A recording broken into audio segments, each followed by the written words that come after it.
ilaha illallah wallahu akbar. Bismillahirrahmanirrahim. Qul huwallahu ahad. Allahu samad. Lam yalid wa lam yulad. Bismillahirrahmanirrahim. Qul huwallahu ahad. Allahu samad. Lam yalid wa lam yulad.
Bismillahirrahmanirrahim. Nahmaduhu wa nusalli wa nusallimu ala rasulillah.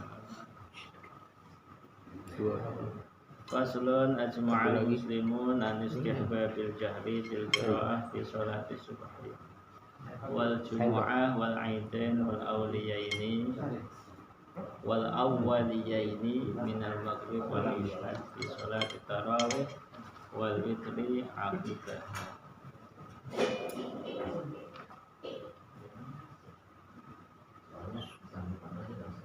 Para ulama sepakat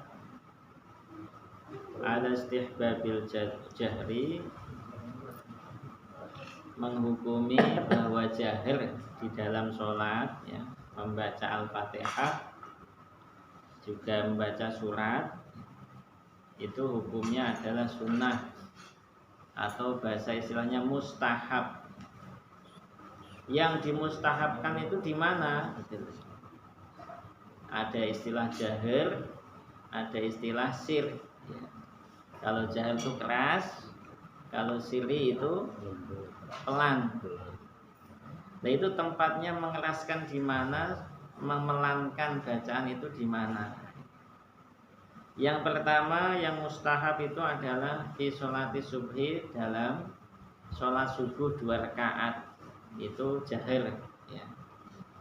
Termasuk sholat Jumat jahir, 2 hari raya itu juga jahir bacaannya Fatihah surat, termasuk awwaliyaini minal maghrib wal isya, rakaat pertama kedua sholat maghrib dan isya, istilahnya 2 rakaat awal. Termasuk wafi sholati taraweh, sholat taraweh itu juga jahir, sholat witir ya. Kadang sebagian daerah atau musola masjid itu habis sholat ba'diyah isya itu rutin istiqomah langsung witir. Nah kalau jamaah seperti itu disunahkan mustahab hukumnya untuk dikeraskan bacaannya. Itu tempat-tempat jahir. Ini mustahab bagi imam juga munfarid. Ketika kita sholat sendiri umpama maghrib isya, itu pun mustahab untuk mengeraskan bacaan. Nah, ya kan? Yang biasa kita praktekkan apa? Kalau sendiri kan pelan, ya kan? Tapi sebetulnya mustahab lil imam wal munfarid. Imam juga yang sholat sendiri juga sama hukumnya. Kalau umpama mengeraskan bacaan juga hukumnya dapat mustahab atau sunnah. Wa amal makmum fala yajharu bil ijma. Kalau makmum jangan. Kalau lagi makmum ya pelan. Yusanu al jahru fi sholati kusufil qamar. Termasuk yang disunahkan untuk jahir itu kalau gerhana bulan. Kalau gerhana bulan itu juga disunahkan untuk dikeraskan bacaannya. Gerhana matahari enggak. Kemarin saya prakteknya kencang. Ya. Jadi gerhana matahari itu enggak dikeraskan bacaannya. Wa yujaru fil istisqa, salat istisqa kencang. Nggih, salat istisqa kan salat apa itu? Minta hujan.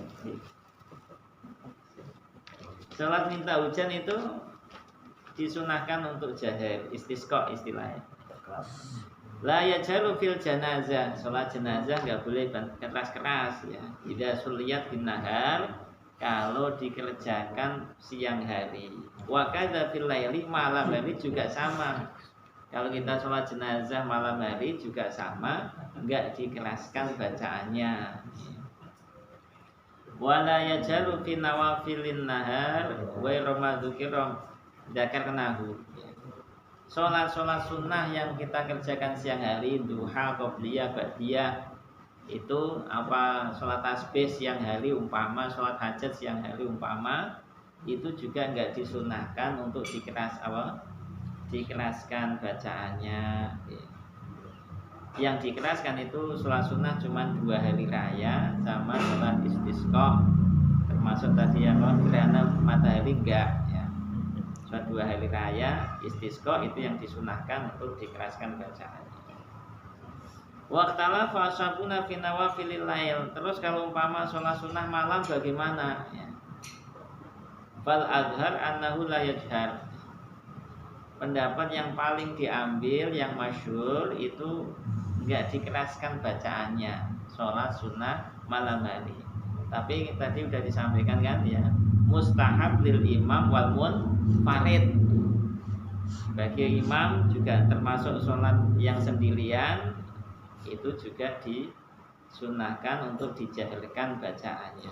Tapi kalau di sini di bawah ditegaskan fal azhar, pendapat yang paling dipilih juga masyhur, sholat sunnah malam hari itu annahu la yajharu, tidak kencang bacaannya, berarti masih pelan. Tapi ada juga yang mengatakan annahu yajharu, boleh umpama dikeraskan. Nah, ya. Umpama sholat malam dikeraskan, ya nggak apa-apa, boleh. Ya, nggak ada larangan. Ya. Yang kedua, Ikhtiyarul Baghawi. Imam Baghawi beliau mengatakan kalau sholat sunnah malam hari itu yaqra'u bainal jahri wal israr, yang enggak kenceng, yang enggak pelan, sedang. Nah, okay. Kalau umpama kenceng-kenceng, istrinya lagi di sampingnya ya kebangun, ya kan? Anaknya lagi pulas ya kebangun kalau kenceng-kenceng. Ya kan? Jadi kalau Imam Baghawi yang enggak kenceng banget, yang enggak terlalu pelan. Jadi sedang.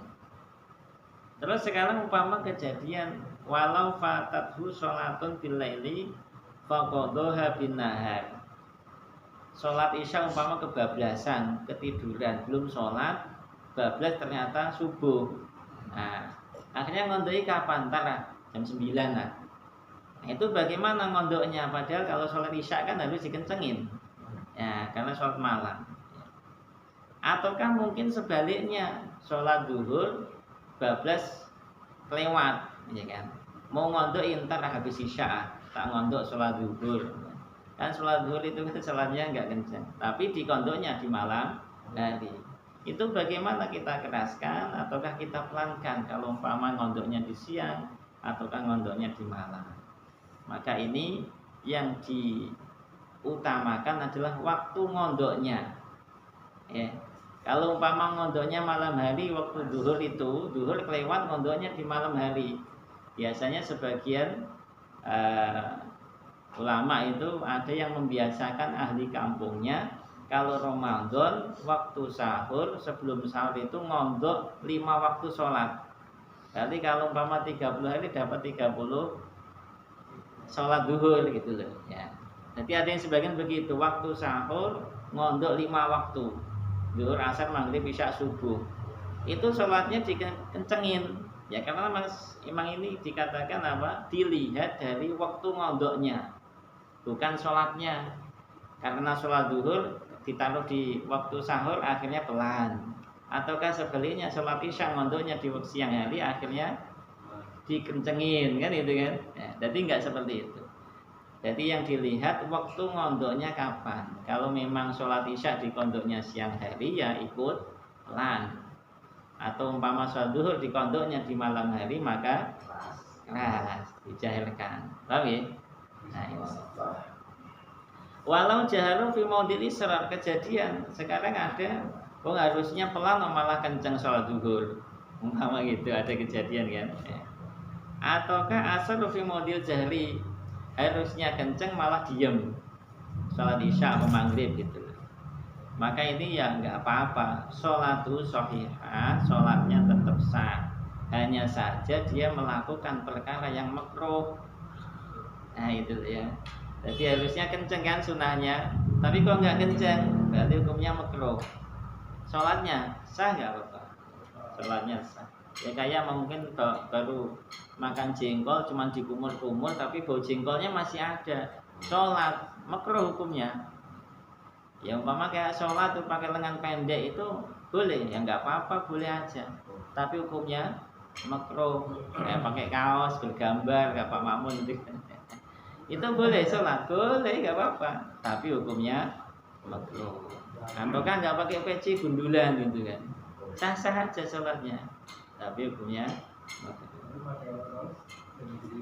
wa'lam anal israr fil qiraah wa takbirat wa ghairihima minal adkar wa yaqula bihaitsu yusma' nafsuhu.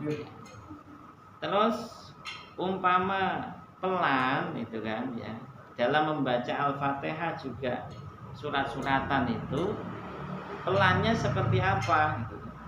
Pelannya itu bihaitu yusmi'u nafsahu, sekiranya dia itu bisa memperdengarkan bacaan itu pada dirinya sendiri, nggak sampai sampingnya keberisikan, malah sampai kalau pakai mic sampai yang tetangga aja dengar. Nah, itu nggak seperti itu. Jadi kalau umpama sir itu ya pelannya tuh sekiranya dirinya aja yang dengar. Jadi nggak sampai bisik-bisik tetangganya kedengaran, akhirnya merasa terganggu. At-tahiyatul aja kencang-kencang, at-tahiyat masuk mic bisa ya. Jadi itu bukan pelan, itu namanya cukup dirinya aja yang mendengar. Wala budda min nutqihi bihaitu yusmi'a nafsahu idza kana sahih sam'i. Jadi harus benar-benar diucapkan, bukan karena pelan akhirnya dibatin, ya kan? Bukan apa imi-imi tapi nggak ada suaranya, itu juga nggak boleh. Malah dikatakan fa'il lam yusmi nafsahu lam tasihha qiraatuhu. Kalau sampai imi-imi aja, umet-umet bahasanya. Pak Warna bahasanya umet-umet. Imi-imi ya. Cuman demi mil, tapi dirinya nggak kedengaran, dirinya sendiri aja nggak dengar. Maka ini bahasanya lam tasihha qiraatuhu, bacaannya nggak sah. Fatihahnya itu nggak sah. Kalau nggak sah ya balik, ya sama rekaatnya nggak kehitung gitu. Sehingga umpama gemuruh kayak hujan itu ya sekiranya dirinya mendengar tuh bagaimana, kencangnya kayak apa, itu seminimal dirinya dengar. Jadi kalau sampai nggak mendengarkan bacaan kepada dirinya sendiri aja nggak dengar, ya demi mail tapi nggak dengar, itu nggak sah bacaannya. Oke, itu ukuran daripada apa sirnya ataukah pelannya bacaan. Kenceng itu yang minimalnya yang ada di situ dengar. Makmum cuma satu semajid dengar semua, nah, itu kebablasan. Makmum satu ya cukup dia dengar sehingga nggak mengganggu yang zikir atau wirid gitu kan. Jadi ukurannya ya kalau kencang itu yang makmum semuanya dengar, kalau pelan dirinya sendiri itu yang mendengar. Al-Fatihah.